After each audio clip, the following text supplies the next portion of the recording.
আশিক মণ্ডল আপনি লিখেছেন, মোজার উপরে মাছের জন্য কি নির্দিষ্ট মোজা আছে নাকি সকল মোজাতেই মাছের জায়েজ হবে?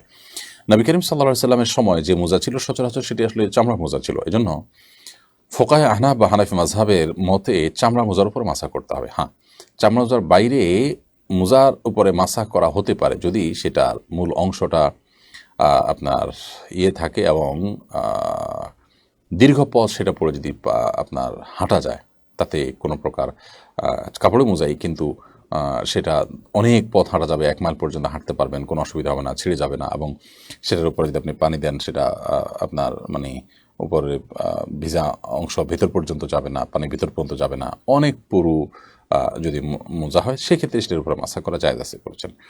যদি এক্ষেত্রে আরবের উলামা ইকরাম, সৌদি আরবের উলামা ইকরাম তারা যথেষ্ট শিথিল শর্ত দেন, যে কোনো সাধারণ কাপড়ের মোজা যেটা ছেঁড়া না, ভেতরে দেখা যায় না, এটার উপর মাসা করাকে তারা জায়েজ বলেন। তো নিরাপদ হলো চামড়া মোজার উপর মাসা করা।